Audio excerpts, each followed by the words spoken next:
Sanibonani Dumelang, we're back at it again. My name is Sipho and it is a wrap. We're bringing you another exciting character, another exciting actor. And for me, today's conversation is a tricky one because I already feel like people are going to persecute me. He has a resume that is so long that it's impossible to cover everything he's done in the time that we have today. So I hope that I'm not going to be persecuted, because I'm going to choose the things that I want to talk about. But I hope that is going to bless you. Welcome, Mr. Makhaola Ndebele. Thank you so much. How are you doing? All right, how are you? I'm great. You know, I've been thinking about this since I was driving here this morning. Yeah. That your work in the industry has been so long. You've been in the game for so long. So it's a tricky part to having a conversation, because I'm like, where do we start in the journey? Yeah, you know? yeah. So as per tradition of the show, it's a wrap. Normally we just want to visit some of your characters that you've played, engaging conversations. But before we do that, if there was a billboard in one of the busiest highways or freeways in the country, with your face on it and a caption that captured the essence of who you are, what would it read? I'm you. I'm you. All right. And why that?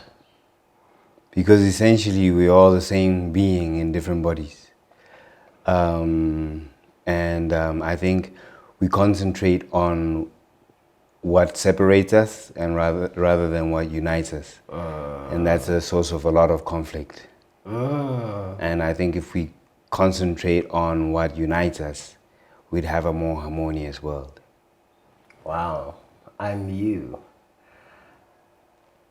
I'm you. Am I you only when you're winning? Am I you when things are good? Or am I you also in the ugly?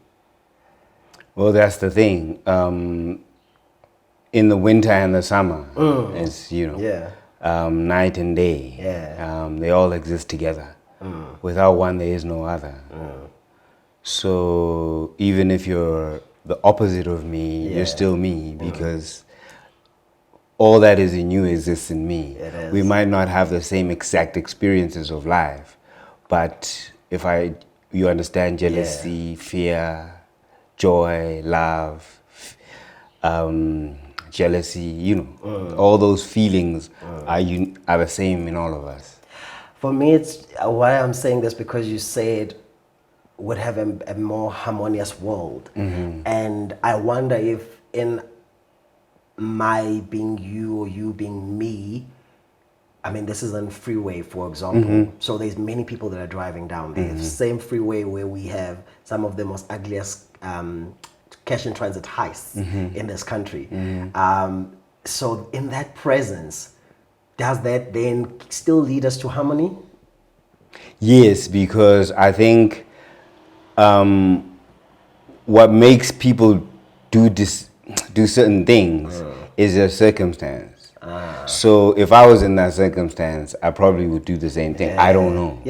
But also, if you're in a deep place or in an ugly place and you see a positivity and you realize that positivity is in you, it can change you as well.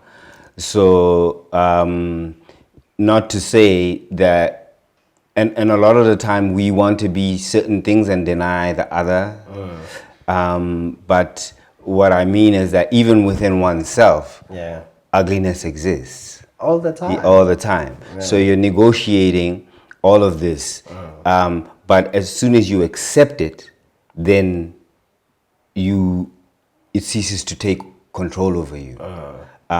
So you realize that's part of me. I don't have to act on that part of me, but it is part of me. Rather than you pretend you're a certain thing, and when the other thing, some people even go as far as denying that negative part of themselves. But So. How has the creative arts and maybe even the gift of acting influence this perspective? A lot, because essentially the arts are about, it's studying humanity. And you learn about people, and you study people. Whether it's through reading or interacting with people. Sometimes, if you could just go to a busy place and just sit and watch people, Earlier you were talking about the conversation, you know, at a theater event you were at and just watching. And you learn so much by watching that. And then at some point you realize we're all similar. We are. We're all similar. It doesn't matter the country, the language. Even with language, I've shifted in saying we speak different languages. I'm saying we speak the same language differently. You know what I mean? Because in it, we're talking about the same things. Yeah. Yeah, but we're just using it, just saying it Maybe differently. not even as much talking about the same things, but we desire the same outcome. Yes. When we are in a room and we are about to order a meal, we are desiring a meal. Yes. Whether you're saying it in Portuguese or in Yes. French or Soto, Yeah. we are ultimately desiring to get a meal out of that moment, you know? Yes. And that is interesting. Yeah. I mean, bringing our audience into the conversation earlier that we had outside before we shot was that I attended a theater show and in the theater show, it was speaking about Lena, the name of the play. And it was all about who gets to name, who has the naming rights. We've got the grandfather who names his grandchild. And the father who says, no, he comes from me. I'm going to name him. And it's that battle of who names who. The father says, the grandfather says, for as long as I live, you don't get that right to name anyone. And he says, but what if you outlive me and I die and I miss out on the bus to name? So I'm going to use my right to name him. He's my child. It brought a beautiful conversation of generations of men, of who names who, but also the conversations of language and culture, because some moments of this piece was told in English to a black audience about a black conversation. When it comes to languages and plays, you just spoke about the fact that ultimately language, we're still talking. But what is the importance of languages, plays, and performance? Well, language carries culture. And so if you are wanting to exhibit or show a certain culture, you best do it in its home language. But growing up in South Africa, or not growing up in South Africa, but being South African, it means you are a multiplicity of cultures. So I think switching languages as you please is part of who we are. Yeah. And I've settled on English. Yes. Because I enjoy English. But it doesn't mean I don't speak other languages. Yeah.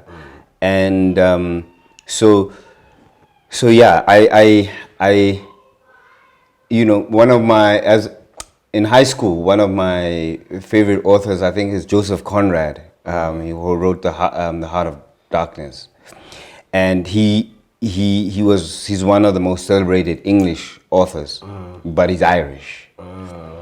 And he was the one that opened my eyes to, like, you can be, just because you master English doesn't make you English, and you can, Wole Soyinka, you know, he's won a Nobel Prize. He writes in English, but he's African. So it's some English is at a point where you can divorce it from its source. The Americans don't own it. The British don't own it. And you can use it how you want to use it. And it almost has so many different other languages in it. So that's how I see it. But I like to use other languages because I hope that they will grow. So it's like watering them when you speak them, you know. You had a play a few years ago at the Market Theatre Yes. that was speaking in Setswana. Setswana, Lepatata. There was a lot of hoo-ha around the fact that a full-on play in Setswana will be at the Market Theatre. Yes. For me, that's what, 5 years ago, maybe? 2015. 2015, it's 2023 now. It's a couple of years, but it was a lot of years into democratic South Africa. Yet we're still celebrating a first to such a language. Yes. let's speak a bit to that before, because in fact, not even before we get into the other work you've done, because that's part of your work. Yes, yes, And yes. when we are speaking about wrapping up as an artist, our interaction with you or our knowledge of you was first from maybe a movie, a series that we had watched, but your journey and contribution in the arts has been far beyond just the screen time that we Yes. have got to witness. So let's talk about that play. How did it come about, and why was it such a significant moment? So,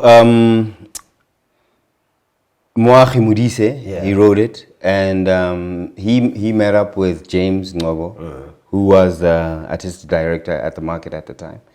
And they met up at Grahamstown. And I think through the discussions, James wanted to do a play, and Moachi said, I have something for you. And so Moachi studied at Wits, and then at some point was in the industry, and at some point was like, I want to go develop my home area, and went to Kimberley and the surrounds. And anyway, so I got the call to say, hey, there's this amazing, it's a new play, it's in Setswana, have a go at it. And I was like, yes, bring it. And I went through it, and it was my first time reading a full play in Setswana. So I found a space, I locked myself in this, closed myself in the space, and I read it out loud. And it fit. It was an amazing story. And so that's how that came about. And then now it was to cast it. Yeah. And the casting process was amazing as well. Because all of a sudden it attracted Tswana people who wanted to do it. And Moachi came down and we spoke about it. I took a trip down to Kimberley to learn more about the time. I went to the Salt Blackie Museum. I went to I forget the name of the museum of the famous photographer who used to take African photos of the time. So it had nice pictures of that time. And then we took that, and then we came, and with the cast, we shared the pictures, I shared the story, and they were just on board. And so and then the build up towards it was just amazing. And it was about a chief and fighting for power, Batlaping, how they came about. In fact, I went to the head of the Batlaping tribe.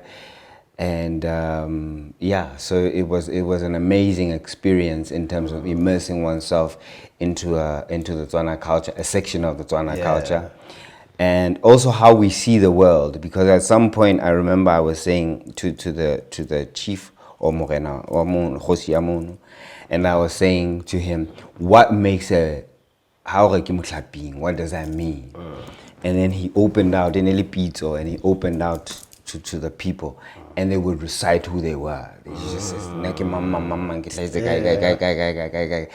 and in what I wanted from them was to say, and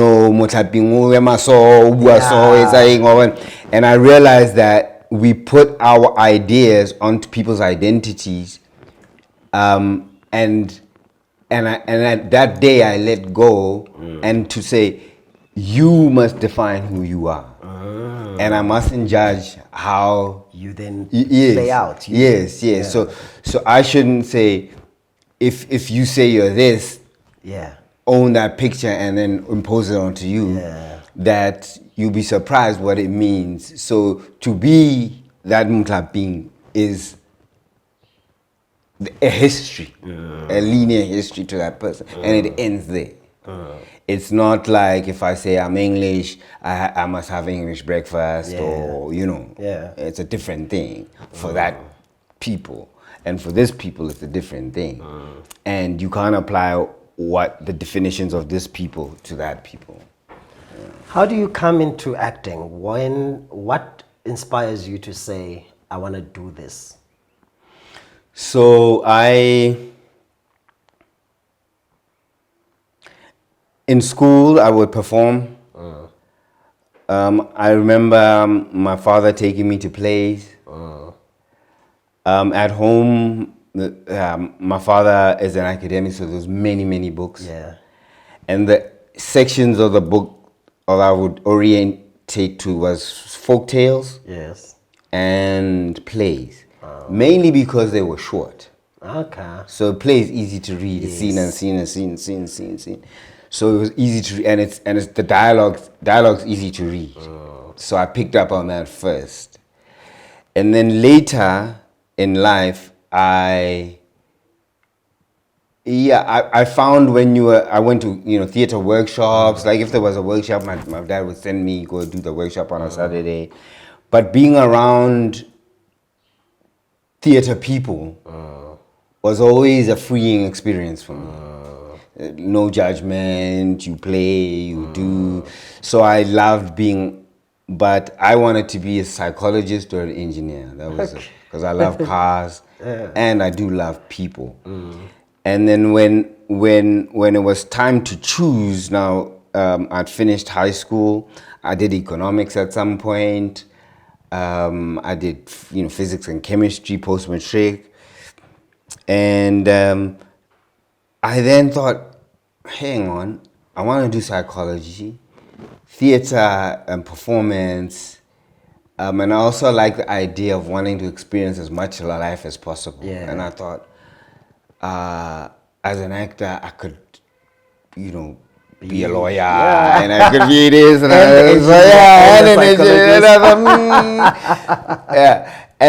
and then I went for it, and obviously, when you're young, you don't see the politics of where you are, because now somebody's got to write those scripts. You think in my mind it's Hollywood, it's Robert De Niro. At the time it was Al Pacino. Those are my, Marlon Brando. Those are my kind of when I was growing up.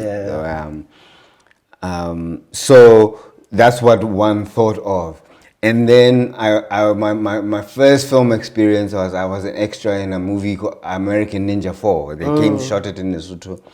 And we were part of that. I was in high school, and I thought, what? And then they gave us, it was $35 at the time. It was like a day, And I thought, wow, I could do this, And then high school, I was in a play, The Gods Must Be Crazy, by Ola Ratimi, which is a Nigerian adaptation of the Oedipus Rex,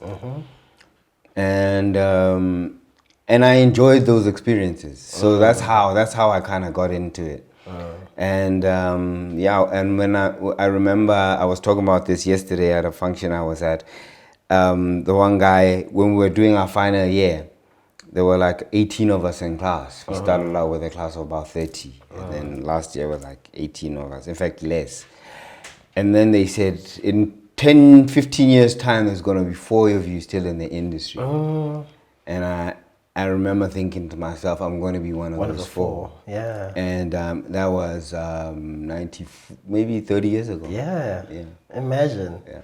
I mean, to have a career that has lasted that long is a blessing on its own. Yeah. But also, it seems as if in your story, it's something that you stumbled upon. Yeah. You touched on the fact that your father was an academic. I've had multiple conversations with you before, so I know that you grew up in the premises of university. Yeah. So you were surrounded by academia and education. Yes. Did you ever feel like, coming from a family that you come from, growing up in different institutions as home, that choosing to go the art route was like not as prestigious? Or did you always understand how you can, maybe, let me not even feed this answer to you, but say, how did you deal with that? Because I know a lot of people have that internal conflict that do something serious, do something that is prestigious, do something that is a profession or professional, and then you can do your art thing on the side. Yes. So at some point when growing up, everybody asks you, not your parents, but so what are you gonna be? Or adults are always asking you, and you're like, I'm just 8, But at some point, I asked what should I be? And my dad said, whatever it is, be amazing at it. And that freed me, because Then my grandfather, he wanted me to start my own church. And I said, my dad said I could be what I want to be, and he didn't like that. He was like, and that's my mom's father, and he was like, so you could be a bucket, you know, the people who to a mampaget, the refuse collectors, and he says, so it's okay to be that. He said, I said, if I'm really good at it, it's fine. He already didn't like that. But thinking about it, what does it mean to be really good at it? Because you could end up having a company that does that. You understand what I'm saying? And so whatever you do, if you focus on it enough, the limits of it becomes limitless. But if you look at it from afar, it stays far. It stays in that box that it seems like it's in. So even now, I never thought I'd be writing. I never thought I'd be directing, producing. Now I'm doing, workshops. I'm working on a model to help others tell their own stories to self-liberate themselves. So when you're in the thing, the possibilities are endless, but we don't realize that. And a lot of people outside of my family, we look down upon the arts, and I always look at them like they don't know. Yeah. I mean, it's interesting that a lot of people, you don't judge people that look at it differently, and that's great. And also, I take it that you don't judge yourself within the space because you've had a beautiful career in that. But you asked something that I want to dig a little bit deeper into saying, what is being really good at it? I mean, your father said, if you can be really good at it. And today, in this context, I'm seeing especially a lot of younger actors are coming into the field, and being good at it is being in a trending show. Being good at it is being a lead. Being good at it is being super popular and getting influencer and brand deals and so forth. How do you define that for yourself? I think those are the results. Okay. Those are the results. So, and also we're in an industry that your first job could make you trend and get you 1 million followers. And that's that. And another guy will be doing the thing for 10 years and they won't get that. But for me, good at it means you spend time with it, you understand it, and you master it. So in terms of acting, I've done outside street theater, I've done your standard plays, I've done improvisational work, I've done spiritual work, ritual work. So I've done a whole range of things. I still haven't done puppetry or things like that. And that would be an interesting one. So I've done physical theater. There's so many different things there, but it's a craft. So it's working at your craft in such a way that you understand it, and I can even teach it. I can, and so for me, being good at something is mastering something to a level where you can share it and you can teach it and you can pass it on to the next person. So that's what in my mind, being good at something, and you can discover as many of the possibilities of the thing as possible.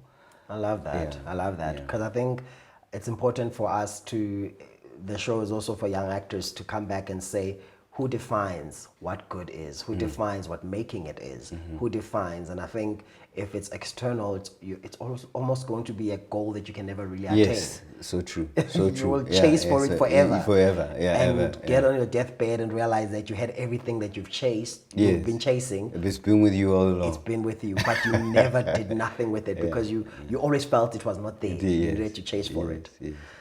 Out of the characters that you've played and the pieces that you've done over the years, I mean, when we're coming in, our fellow director here and partner in Xolani was already referencing a piece that he enjoys and loves. What comes to your mind from your work? I know that I'm not gonna say which ones was your favorite, but which character or experience that you've had the opportunity to give life to stayed with you the longest, maybe even till today, comes to the top of your head? A character. Yeah. Wow.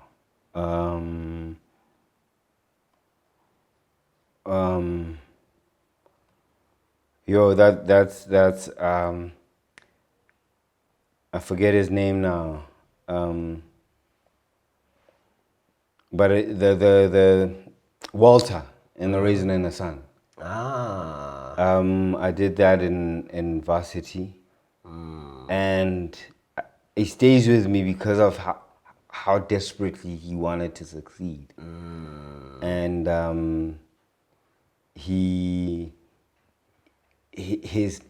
lot of the characters, you meet different characters, but with that one especially, it was so clear about what he wants and why he's doing what he was doing.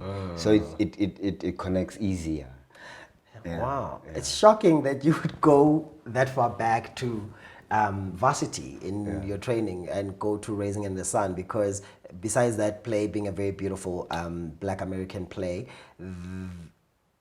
the character, after 30 years of the journey, you didn't pick from the well-known characters that people have seen. Yes, you didn't pick from things that people might say, remember this one. You went to a character that was part of your training journey, which makes me want to ask you the question of when do you define your start in the industry? High school. And high school. I love that. I love that. Why high school? Because that was my first play, the full play that goes on, and I did the whole thing. Yeah. And that experience, it stays with you. I remember the whole school was watching, and they were wow, and and you're like, I did it, and we didn't have lights, I remember there's a scene where my character has to gouge out his eyes, and we had tomato sauce, and we put it, and you walk out, and you know what I mean? But we were doing it, you know what I mean? And it was like, yo. I'm asking this question deliberately because I was having this conversation with Altovis about when do you count? You find people in the industry, they say, no, I've been in the industry for 10 years, or I've been a performer for 10 years. And you're like, but you've been performing for many years before. That was your popular role 10 years ago. Yes. But so should we differentiate? Okay, professionally. Okay, yes. Professionally, I start with the first project I was in, and I got paid for it. All right. So we should make this distinction. So I say I've been doing this for 20 what years? Yes. Yeah. Yes. But I started my journey earlier. Yeah. Because in boxing, you see as an amateur. Yes. Yeah, I started as an amateur, and then you turn professional. So when I got my first paycheck, okay, as an extra, I don't count that one, but it's something as well. Yeah. Where I did something and you got paid for it. Like, wow, okay. And then when I was, in varsity, we took a show to Grahamstown. We almost broke even. Yeah. And then, but I did a show it was a documentary series about Simpiwe, I forget his last name, but he got murdered in the Eastern Cape. And they were doing a docu-series about what happened to him. And I got to play him. And that was my first Check, they put me on a bus from Cape Town, brought me here, we shot. Wow, I was feeling like, yeah. Because for me, it's always been an interesting conversation. When do you start counting? If you break in your first major role where you get paid at 40, but for the past X amount of years, you've been doing community theater, you've been doing shows, you've been part of things that people are paying to watch. Maybe you're not getting paid out of that because you were paying your dues, but it takes you that long. For me, it's a bit weird to say you've got 1 year in the industry when we are counting the first time you got paid, which would be the gig that you now get at 40. What happens to the other years? Are we discarding that? When does professionalism start? Because in that space where audience are paying, there is set, there is lighting, there is rehearsal, there is everything that's in a normal set. How are we disregarding those years? You know?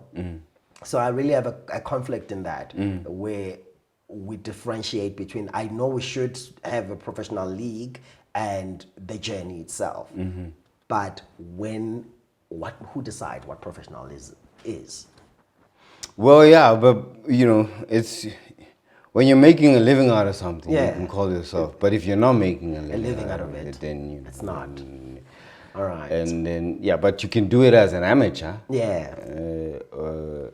In the sense that you're doing it, but you're not doing it for return. Yeah. Yeah, true. And it's not knocking that what you're doing, but yeah, it's just saying they're different stage. You're running a great race, but it's not at the Olympics. Or you didn't register to do the marathon, but you run every day. You play great soccer, but you're not in the PSL. Yeah, you do it for love, or you do it for Machita at the weekend to socialize. That's also okay. And then if somebody asks you how long you've been playing soccer, you'll say 20 years. Yeah. Have you doing? No, but I'm not a professional. So I've turned professional at this stage. When you turn professional, then it's about you got to pay rent. So this pays my rent. But then what happens to the actor that gets a professional gig? Boom. It's Otsi or whatever. You get it. And then after that, it's silence, because that's the nature of our industry. It can be that you get that job and never again. You don't get something like that. Do they lose their professional status? And maybe they get the next job in 2023 or 2024. And Tsotsi was years ago, 2000s, early 2000s. So in that space, does that person lose their status of professional, being a professional actor? Well, I believe you are what you do. Yeah. So they should. Well, not lose it, but you should keep active. You should keep active. So I am a professional. Yeah. The industry is such that I'm in my own show. Yeah. I'm acting in my own show. So I'm not waiting for somebody to come and say, be in my show. Because I understand that this is a craft. It gets better by you doing it. Yes. So it's like a tennis player. You can't play one tournament and then you chill. You have to play. Yeah. The more you play, the better you become. Yeah, you have to play. So if you're a swimmer, you have to swim. If you're a boxer, you have to box. It's like that. So if you have a mentality that you're waiting for the phone, you're gonna wait a long time. You're a waiter. Yeah. You are not an actor. That's what I tell people. Even your artists. You have artists who sculpt. Whether you buy that thing or not, he's gonna sculpt another one. Yeah. When he finishes with this one, you do another. He's selling those while he's making more.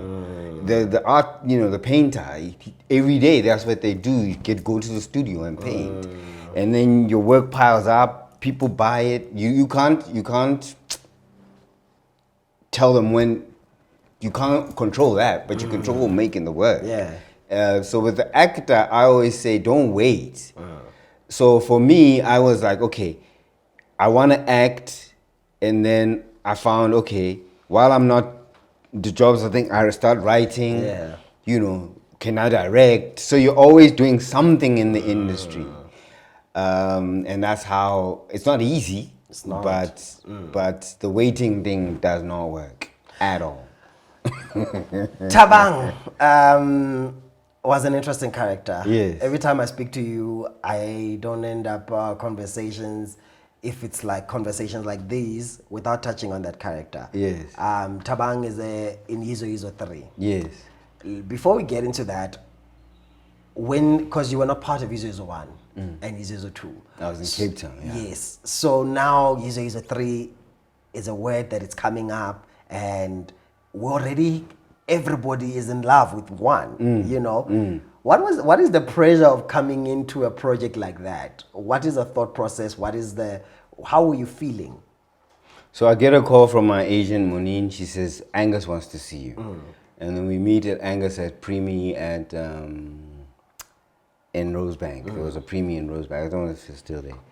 But we meet at Premi, and then he tells me, you aware of that? I say, yeah, no, he's like, okay, there's this character we want to do, and we think you'd be great. And he referenced me a Japanese movie about a well-known actor who played a gay role.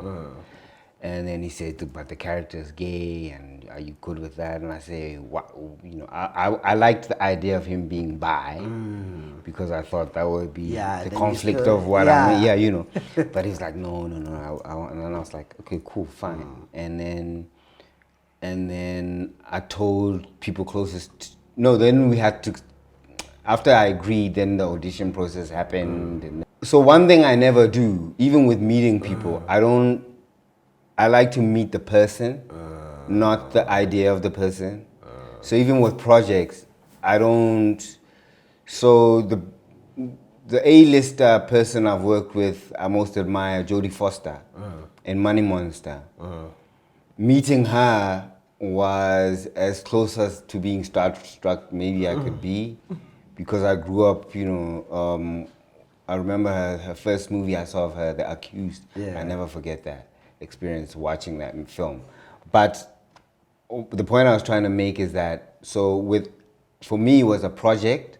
I understood that Yizo was a big project. Yes. And that I would have to really do my best at bringing my game to the standard of the game, you know. For Angus to have called you, where would he have seen you before that?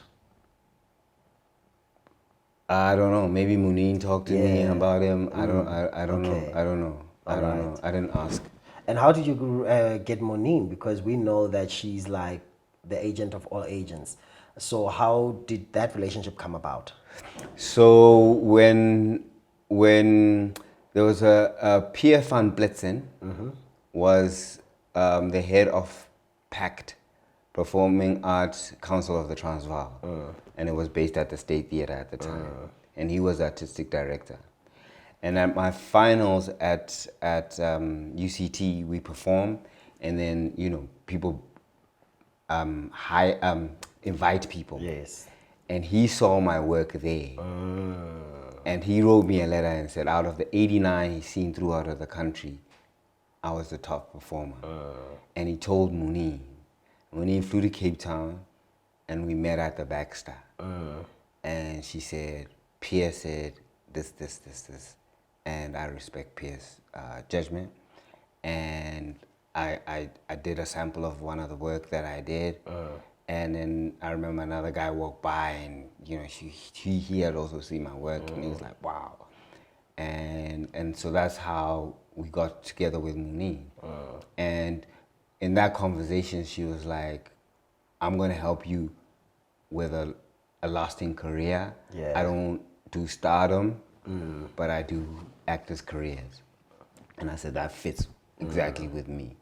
And that's how been the journey. That's been the journey. How has the passing then impacted your career? Well, not your career, but you as a person. And because you working for so long with an agent, you end up having a real relationship, you know? Yeah. So how has that impacted you?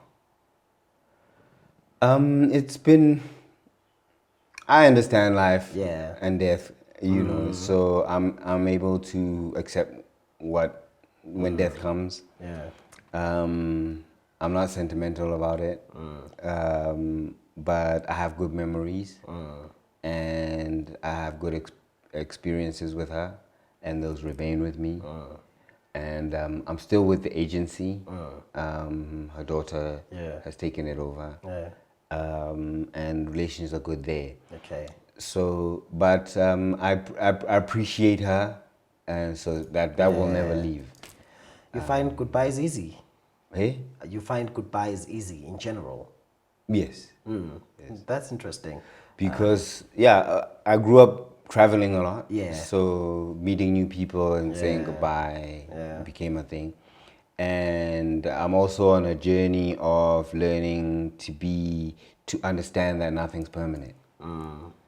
And when you understand that, then you learn to love each experience to the full.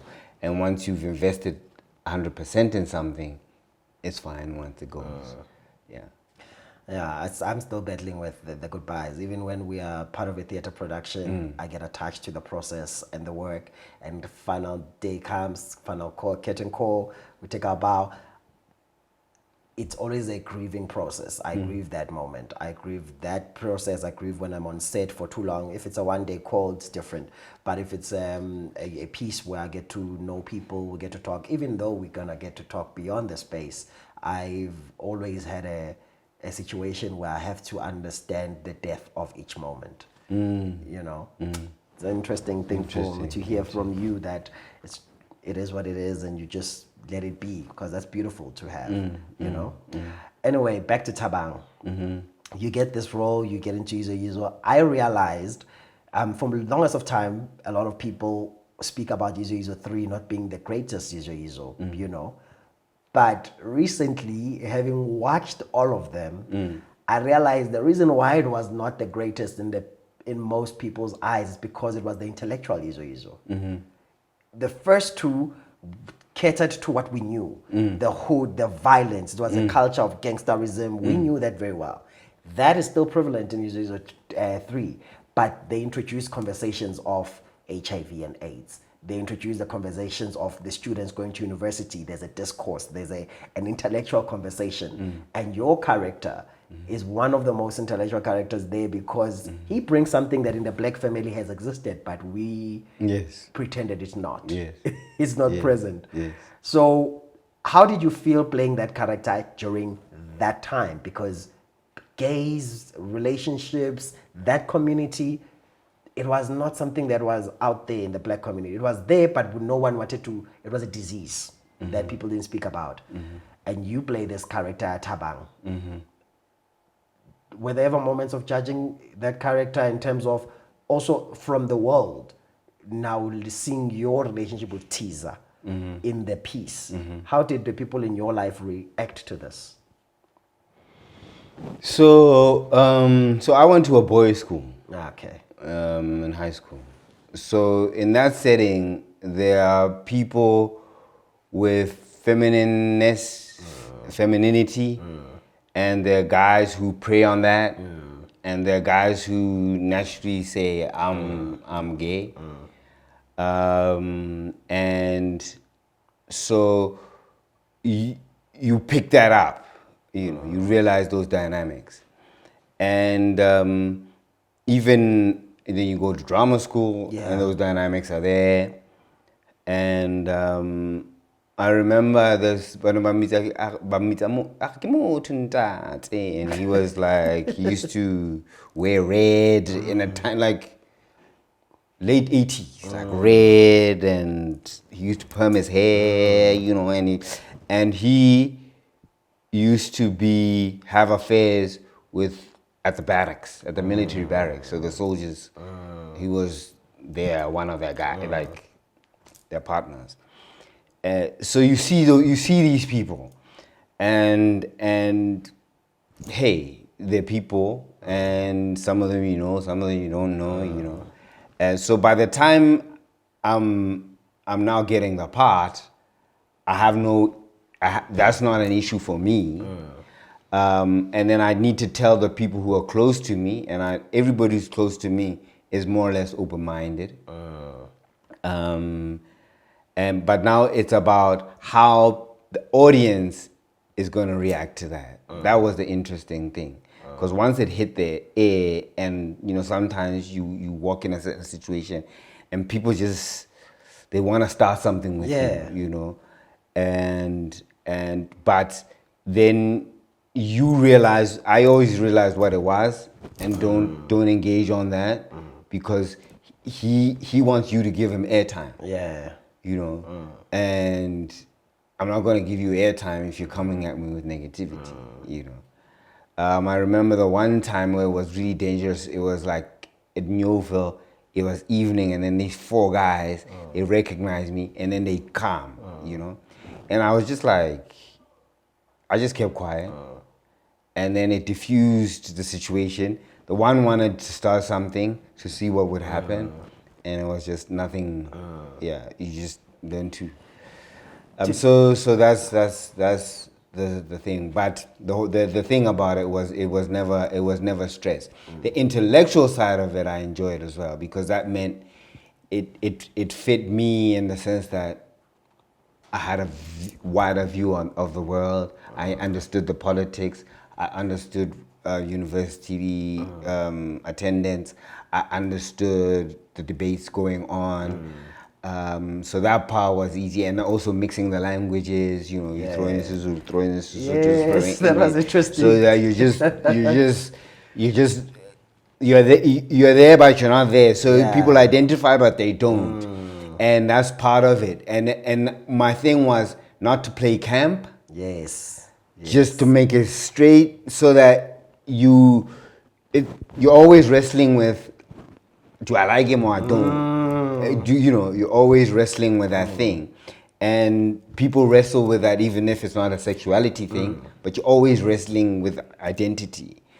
I wanted to get deeper into that, because when you make the choice of how you play him, it could have been easy. Like today, I always say to people that it's always easier to play the opposite. If you say, I need to play a woman, I can shave and play a woman, because of it's so far away. But when you are playing a character like that, and you choose not to play the far opposite of you, you make him so human and so relatable that it's so close but yet far. Then that's where we see the actor, because now we're like, okay, you're playing with the gray areas, you're showing us not the black and white, because you like, then it's like night and day, but you are like, no, we can go to early evenings, let's watch sunset, let's watch sunrise, let's play in the middle there. Some people don't know when you're saying you chose not to play in camp because of that's more feminine, that's more wild, that's more somizi. That's what you will see in today in many of the stories. And that's why when I was watching Izo 3, when it first came up on Netflix now, I was interested in that the character is so far ahead that makes today's characters we see so far back, because that could have been easily what you would have done, the obvious choices.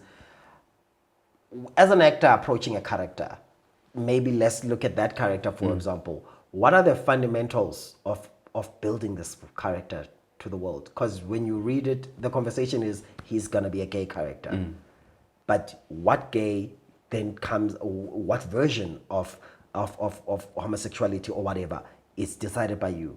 The character is going to be an abusive father. What version of an abusive father comes from you? Tabang, building Tabang, what would be the fundamentals? So a lecturer of mine, James Blankenberg, he was gay. And he never taught me, he was an Afrikaans shooter. But I only found out he was gay on my last year. And I was like, what? Because in my mind, if somebody's gay, there's a certain type of behavior. And the ones that I mentioned earlier is that, bright, out there, feminine, and that's the idea. And then, so he was my first, okay. And then I began to see that, okay, there's it's like, if, And then, I don't want to make a spectacle out of it, and I wanted you to engage on different issues. Also, his arc is that people found out much later. They do. Yeah. They do. So if you can't give it away, so because it's in the story, you have to see. Oh, it's a reveal. So you throw in pointers so that when you get the reveal, you say, it makes sense. Yeah. But you don't necessarily see it coming unless. I mean, somebody, I remember when they watched it in episode 3, they said, that character's gay. And then you just leave it. Yeah. But that's what you want. There's some level of audience who will catch it early, and then there's some who won't see it. Yeah. So you have to give that. So that the arc of the thing shows it. But how I approach, especially screen characters, because it's such an intimate thing, the camera can really get close to you. Is that if you're lying, the camera can pick it up. So then it becomes an effort, and the camera picks up that effort. But if you say, "What if I was this?" So if I'm a murderer, what if Makhaola was a murderer? So I have to bring that to me, so that I can find the right anchor on the truth of it, and then color it with what the script requires me to color it with. But the essence of it is, what if I was? So you work from the inside out. Yeah, what if I was this? Yeah. But then he's not me, because then you adding. But that core, so you understand that if I was this, I would be this because this, So that's how I always put myself in the center of it. And then add the what the script gives you. So, having almost 30 years journey in the industry, what happens is that sometimes you play certain characters that are outstanding, that everybody knows. Then you've got years where you're just playing characters that are support, that are assisting, that are helping, but you have to be in the game to continue to play those characters, because they are also important to tell the story. But it was exciting for me to watch these next 2 characters I want to unpack on the river and Scandal, because it almost as though, from an outsider, felt like it gave you a new breath of life in the industry as an actor, in the discourse and the conversation that's currently happening. How did it feel for you? So I had 5 years where I had a full-time engagement, so I couldn't perform, although I did once or twice.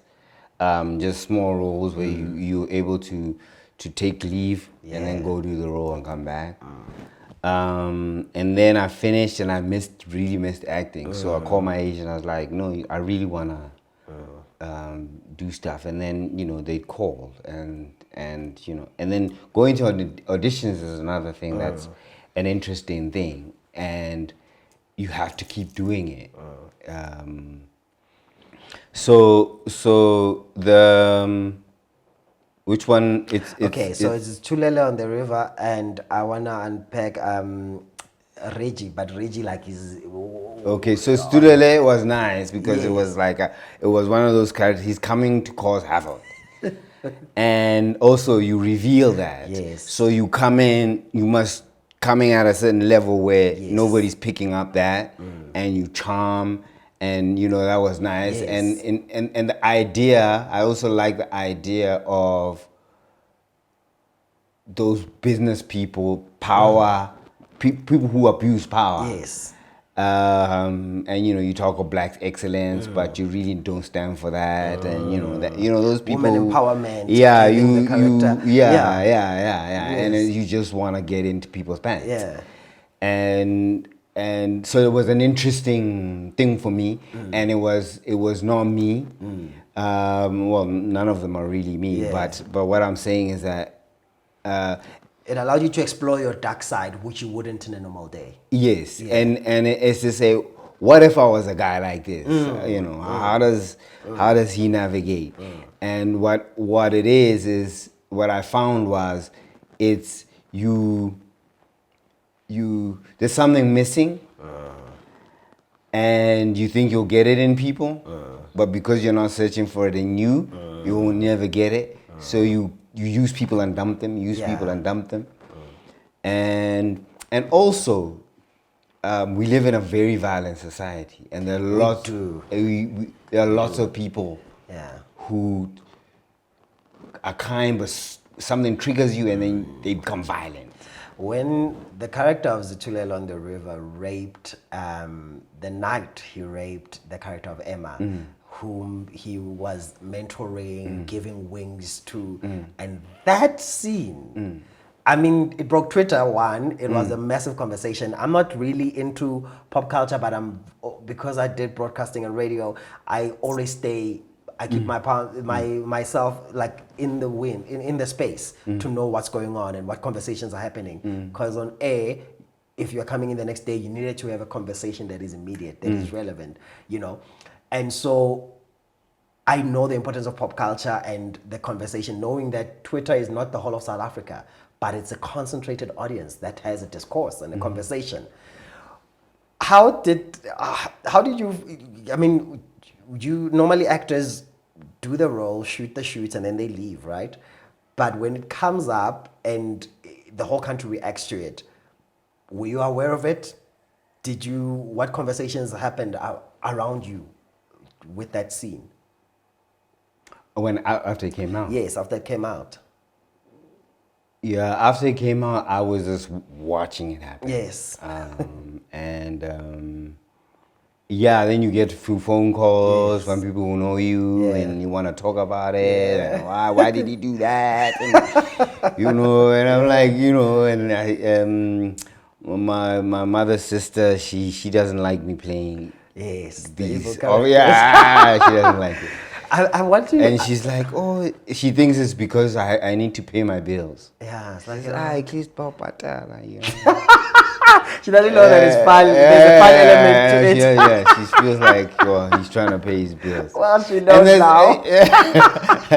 And it's interesting because there are some people come to you with their value judgment. Yes. So I remember there was this one lady, I met her at my daughter's school, and she's like, I saw you on what, and I said, oh, at least it's the same thing. You gotta do it to pay the bills. And I was like, I'm doing it for more than the bills. It's not about the bills. Actually, I enjoy doing that. I mean, I touched on Reggie right now on Scandal, but before we go to Reggie, you played Tiny on Umbuso. Yes. And because of the characters of Tiny and of Zitulele and other few characters, people started to perceive you as very dark. So when the announcement said you are coming in to play Reggie and you're going to be an art teacher, the conversation that was happening was that everybody thought you were going to molest. You're going to be a pedophile. You're going to... you're waiting for the reveal. We're waiting for he's going to be the one that's going to be raping this child. He's helping her with art. And it's not true. But the reveal took us all by surprise. Yes. Because it was the most beautiful reveal. Yeah. Because it was... Your previous characters made us feel like we know the direction. If he's on the production... It's gonna be dark, you know. And in this case, it has to be the kid. But then this character switched things up for you because Reggie is the one that people love Reggie. Yes, because Reggie becomes the victim, and people are rooting for the victim. You know. How was playing Reggie? I love Reggie as well.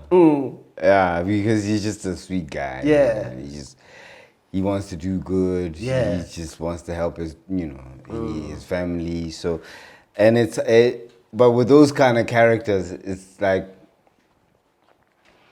he's not really driving anything much. Yeah, but it was a nice experience. I also like how also I choose what I do. Is it depends on a lot who's doing it. Okay. Because I like to work with certain people. All right. And if I like your vibe, then that's so I enjoy the process. The process.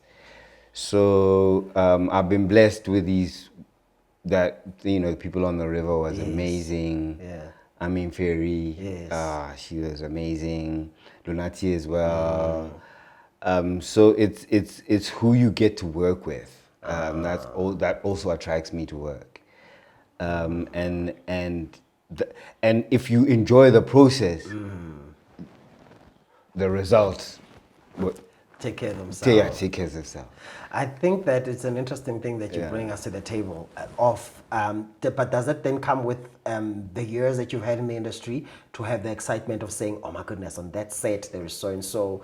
But I like that from the beginning. Okay. I like that It from was the always beginning. It interesting was from the always beginning. like this. Okay. And that's why I knew that I'm taking a path less traveled and that I might not be that guy. But for me, I'm living a journey of experiences. Yeah. So I make good relationships that Yes. last. Yeah. So if we work on a project together, we might meet again, we might not. But that experience will be a good experience. Not that I haven't had bad experiences, but I always look for, if I respect somebody and then I see they're on a project and they're doing something, I'll more likely go. Then if it's, and then there's some projects where it's a commercial project and they don't care about it. And you can feel that, and I don't like to be involved in that. What project do you still want to do? Or let me ask it like this. Who do you still want to work with that you've not yet had the opportunity to be in a scene with, being in the same production with, and you're like, I would love to share a scene with this one and that one. Wow, I don't know. Maybe give me one or two on stage and one or two on screen.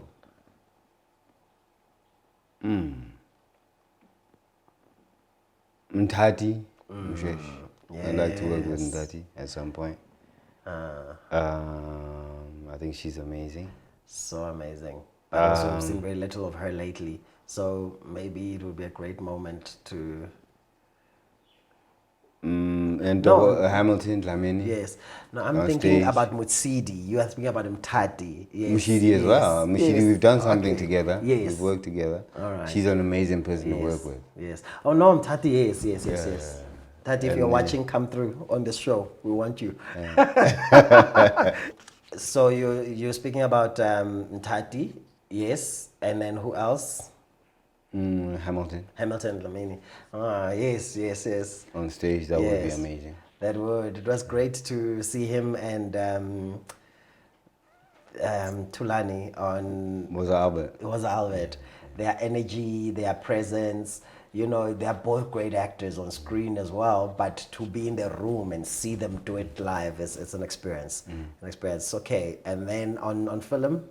Okay, so it's 130 and then on stage, and you've not worked with both of these at all. Imagine in And all I've known these them years. for a long time. Yeah, and all of you have clocked serious time on screen and on stage, but you've not been together in a scene. Wow, that is interesting. I want to... Well, Shoes was also an interesting character for me on Hear Me Move.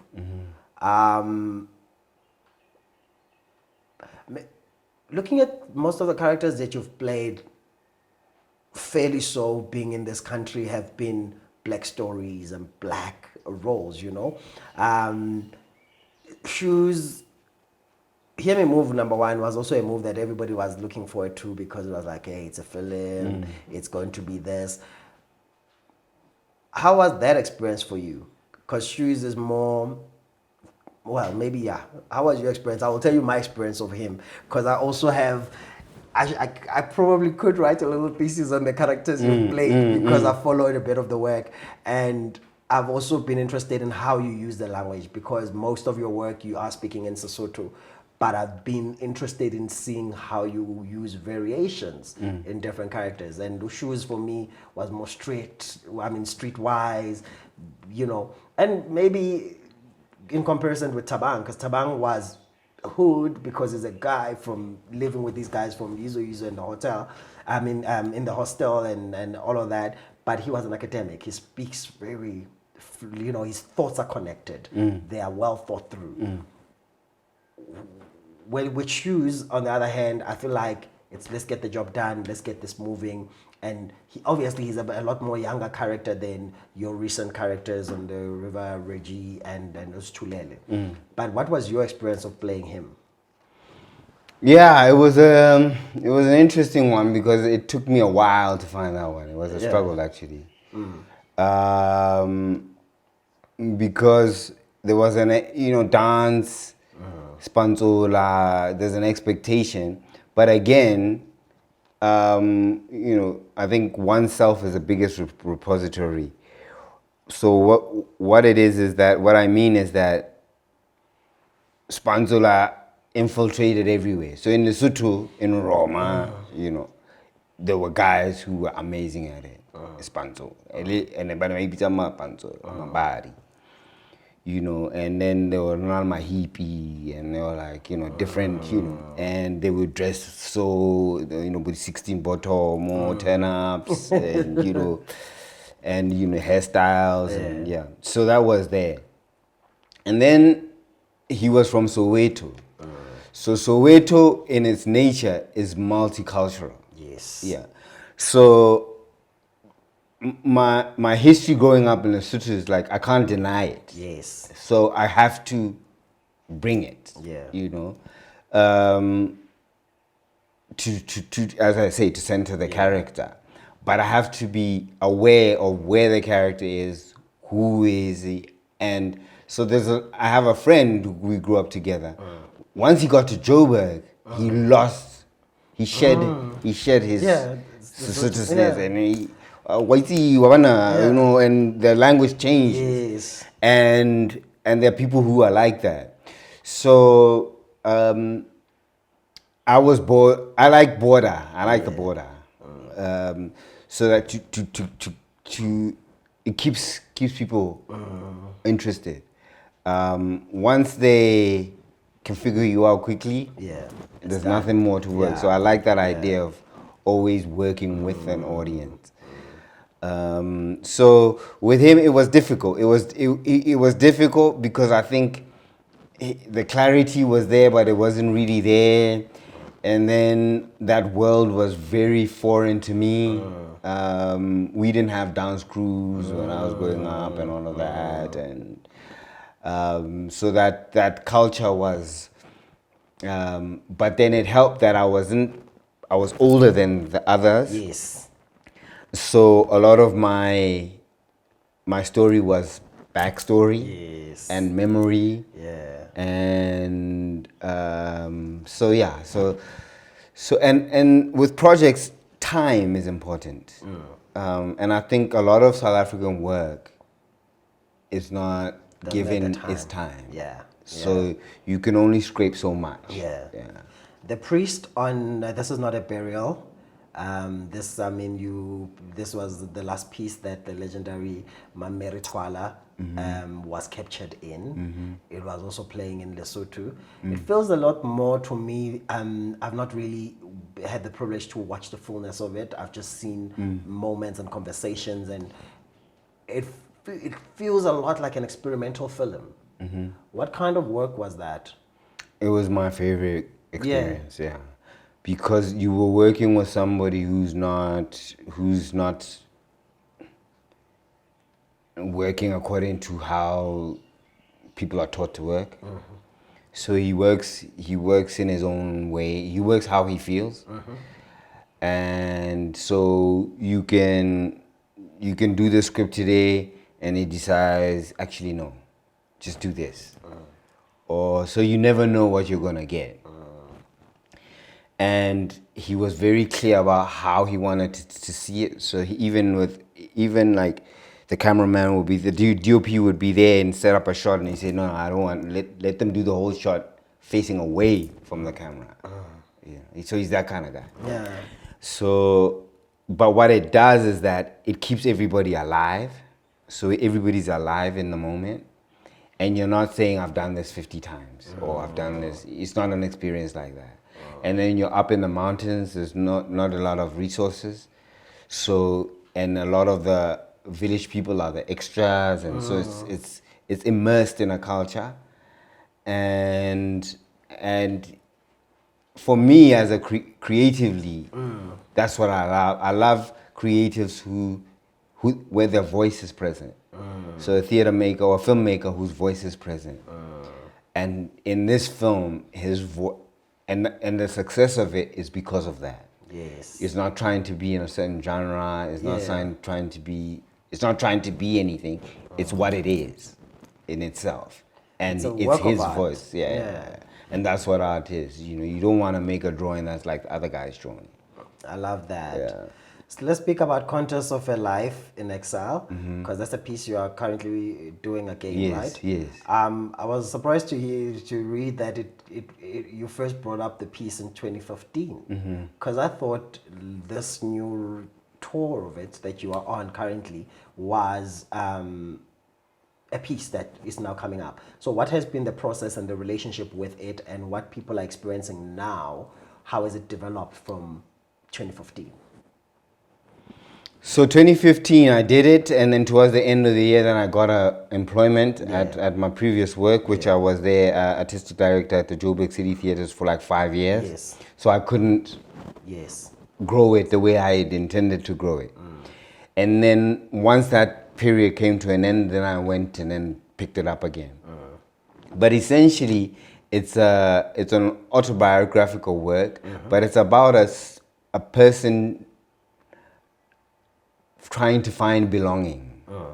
So it's about identity. It's about the struggles of being born in a different country, knowing that home is not where you are, being of a different cultural. Your father's a different culture, your mother's a different culture, and then you're navigating different countries. So at some point you're meeting people, leaving people, your relationships don't stay, and then it's like, who am I? Where is home? Because that came a lot. It's like, where is home? And home, for a lot of the time, was where my parents were, and it was never in a static place. And then you grow up, you say, I was born in Lesotho, but home is supposed to be in South Africa. South Africa is apartheid is happening there. You only go to visit. My parents' parents are in South Africa, but and then you have an idea that's home, and then you come home when 90, and then home is like, who are you? Home is not home is not interested in all of that, and it's not the picture that you had. It's just another new place to know. So I thought it was an interesting thing to explore, that idea of finding belonging and finding home. So I grew up in exile. I was second generation exile. And then it was about trying to find one space in all of that. And so the process has been amazing. Ethnography enables you to archive the self, to find meaning. And I found that once I tell the story, and the more I tell it, the freer one becomes. So what I'm doing now is that I'm working to do a model so that people can pick up something and go through the thing to tell their own stories as well. So this is interesting because, this is not your first one-man show. You've done a couple of one-man shows before. Yes, but also throughout your journey of acting on stage and on screen, you've been taking on characters. This one sounds and feels like almost taking on the character. You are facing yourself in this one. It's facing you. It's a rebirth, but also a confrontation, but also a conversation.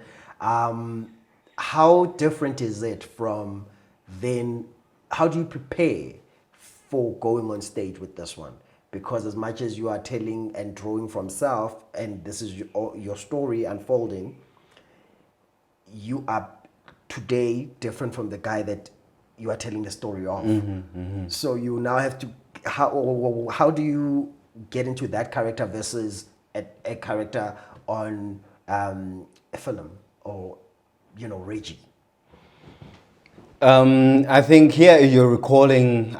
The big thing that stands out as you're speaking is recalling how you feel in those moments that you're recounting.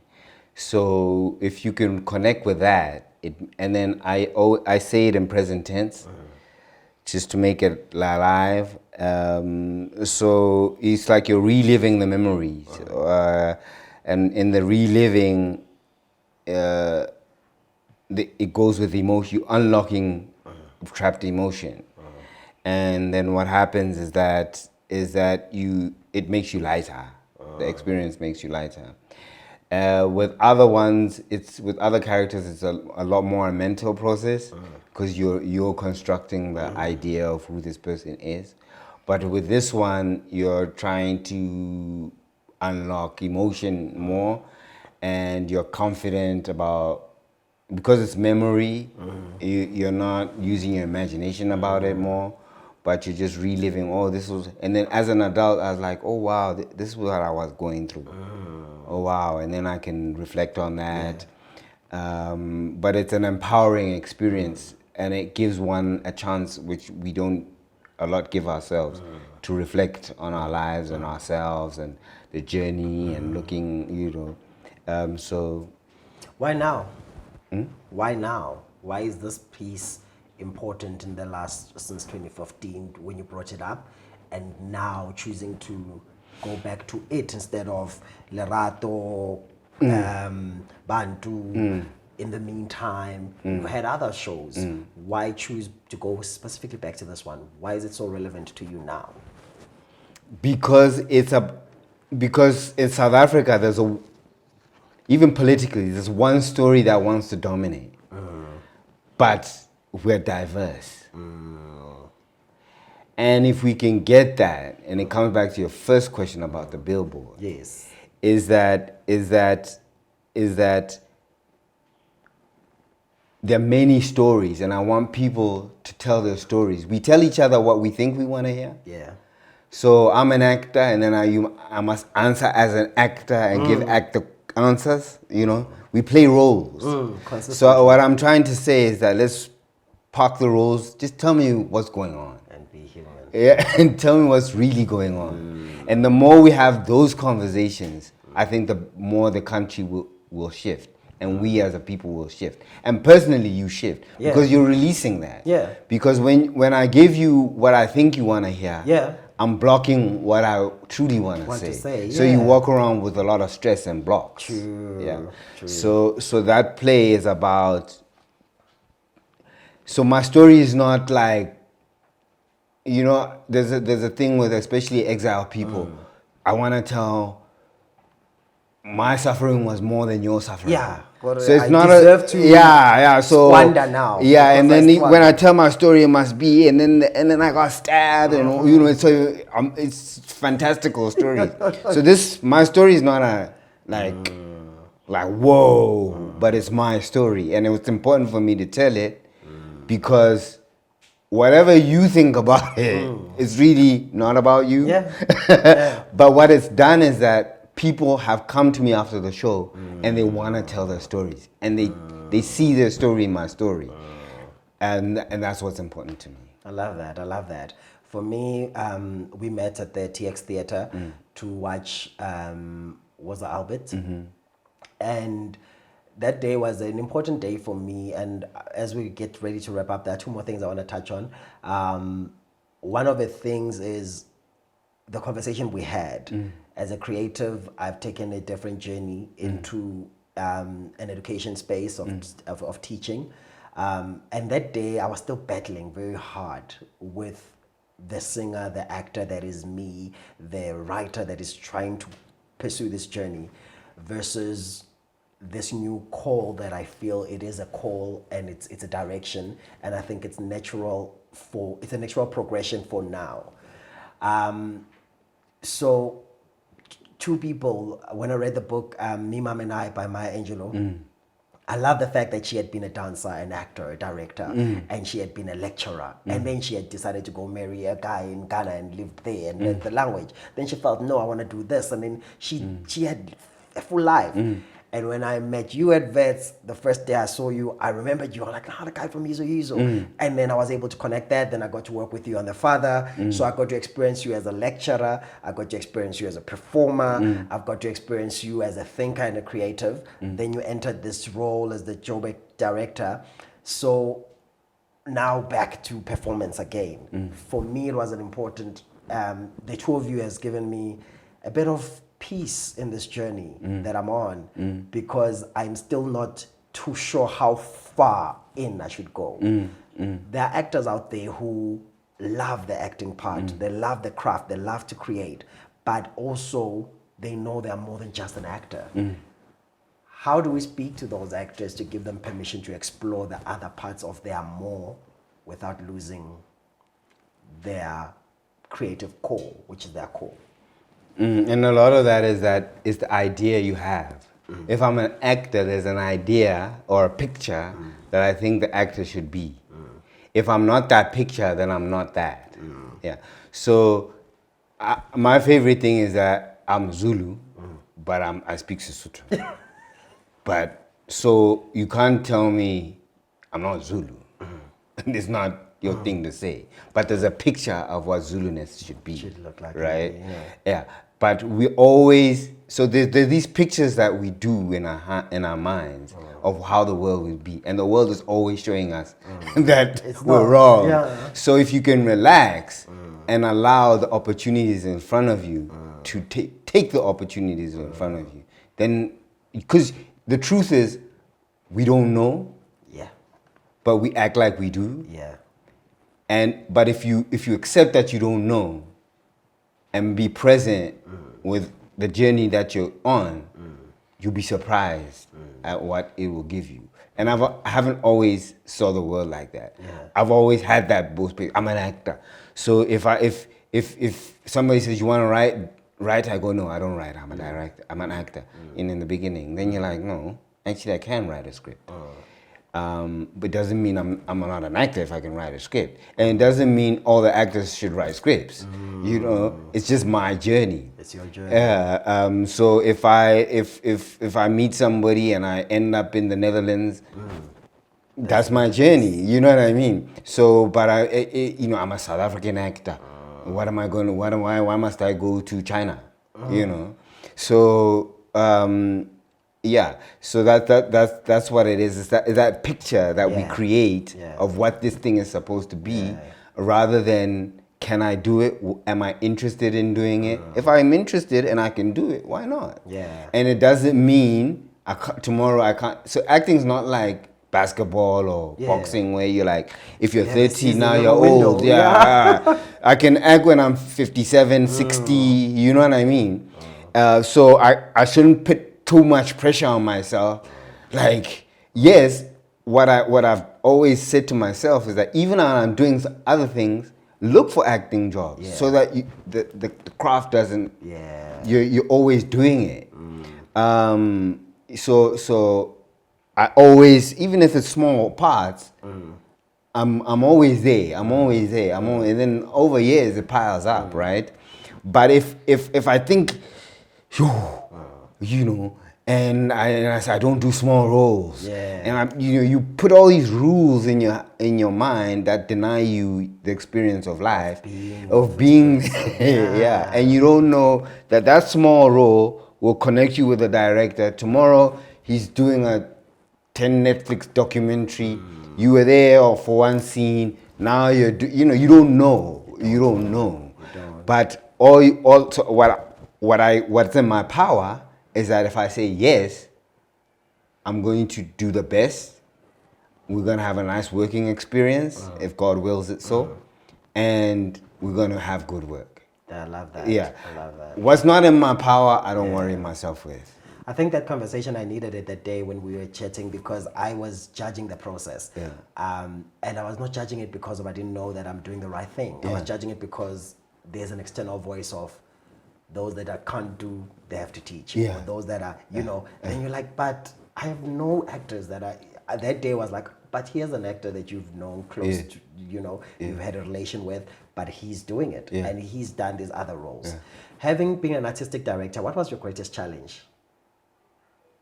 My greatest challenge, good question. My greatest challenge being an artistic director was how administrative the post was.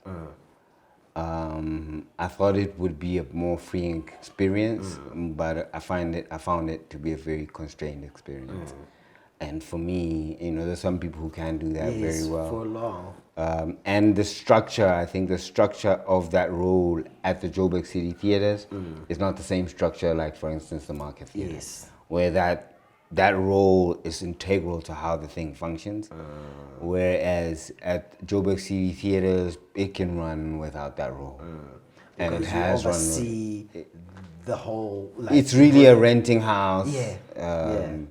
So they're not, it's not a producing house. Yes. Although they're saying it can be, but it's not. It wasn't set up in the way a market theater was set up. Did you feel that artists had expectations of how you would? I mean, now that I know he's a fellow artist on the seat, like people always have expectations. Yeah.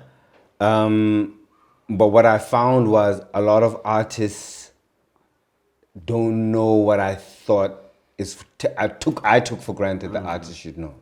So if you're going into a theater and you don't know how many seats there are, you don't know the mechanics of, you just want your show to be there. A lot of the artists I just want my show to, you don't care, if you know, you have to know the seats because it's a financial interaction, right?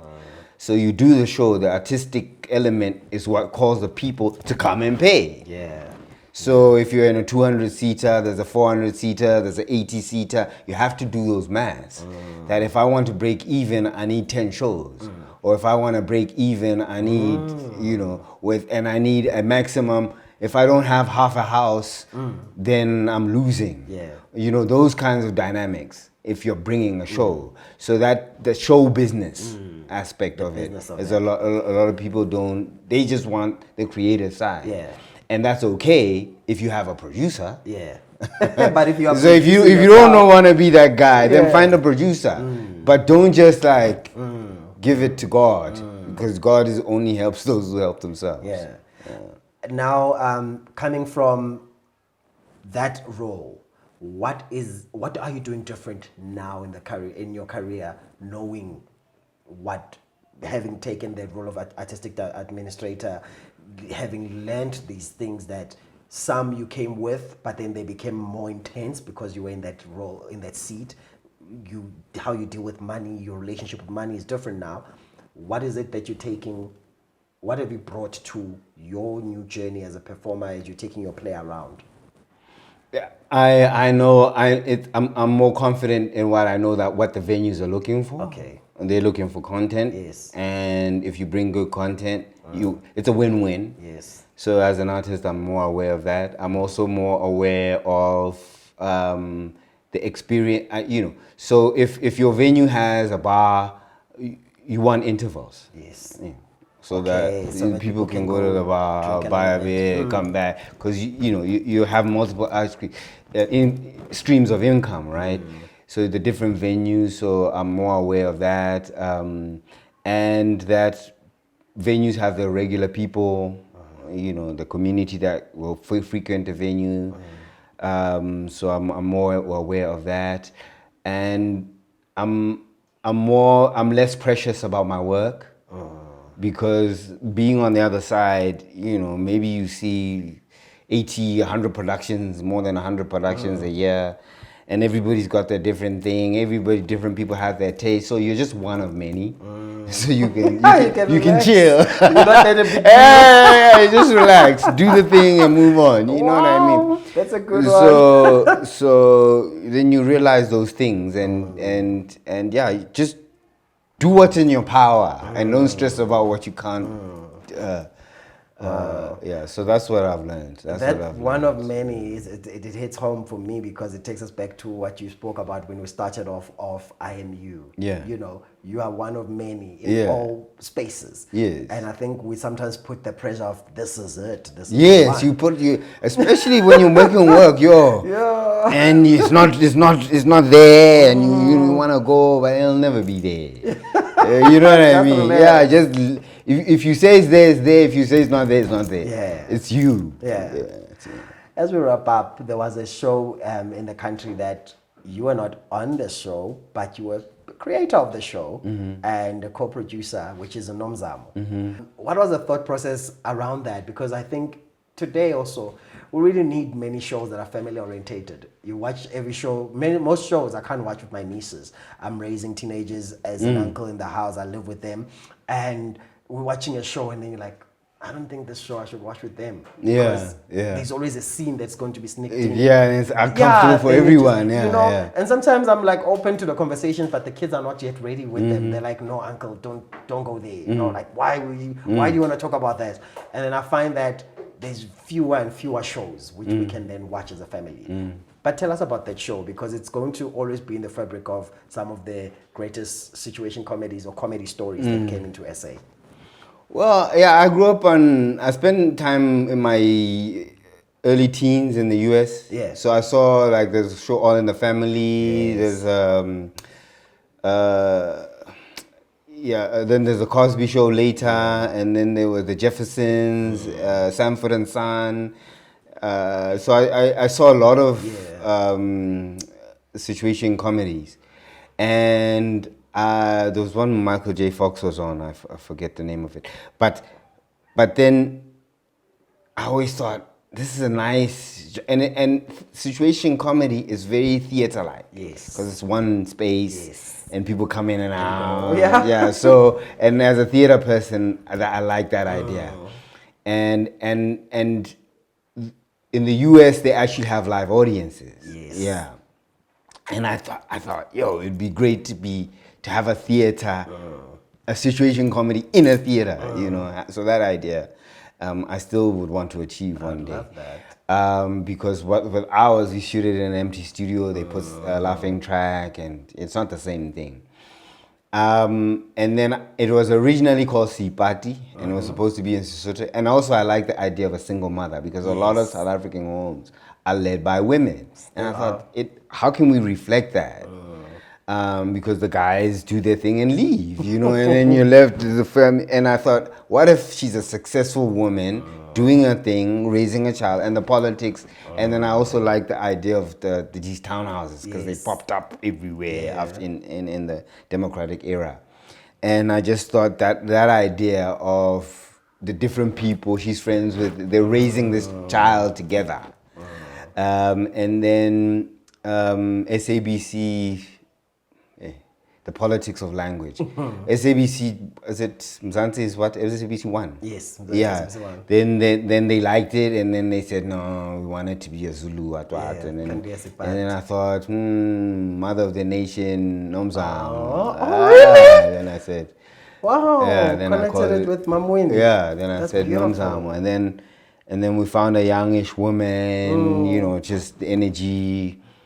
And then that's what it was. And her father there, that was a very brilliant situation, because you deal with the older father with the generational thing was another beautiful thing. And as well. him and the son, but also him, and it was a black family, but it was an urbanized black family. That was such an exciting piece, For me, thank you so much for the work that you've created. I've seen you direct Chekhov, I've seen you direct August Bowell, I've seen you direct you've done a Zex Muta play, right? Yes, I've done two. And it's been so beautiful to see the different art expressions, then see you play street on TV, and play intellectual on TV, and play father on TV. I mean, with Umbuso, we didn't get to touch a lot on Tiny's character, but that was a deep story when you realize the reveal that if your best friend, all the kids you thought were yours, they're not. They belong to your best friend. That was like epic.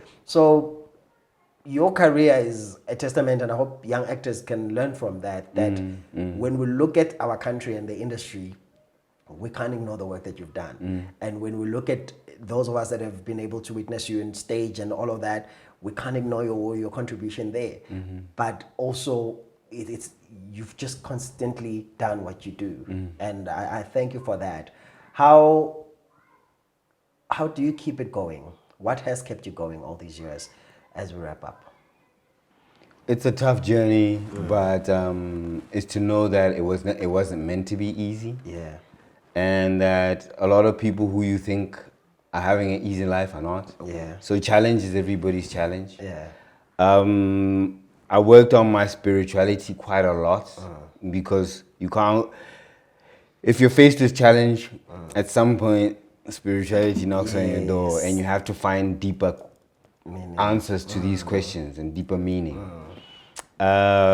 So So I've always questioned, and I'm at a point where now I accept what comes, and I'm confident. There's a saying in Sotho, "Oh, hai hlolo ke morwalo."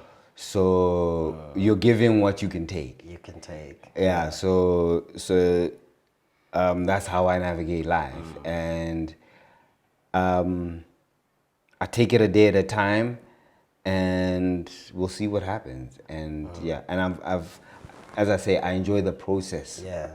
Of living rather than the outcomes. The process of living as a Yeah. creative. Yeah. Maybe that's your book. Maybe you should write that book. Maybe you should. Maybe I should. Because Maybe I you had should. such beautiful experiences along Yeah. the way, you know. Yeah. And I think it would The process, be yeah. it's a process. What do you know for sure today about you?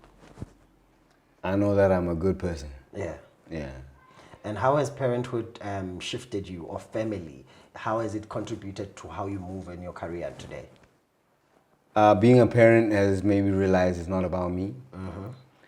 And growing up in the family that I have, it supports family support.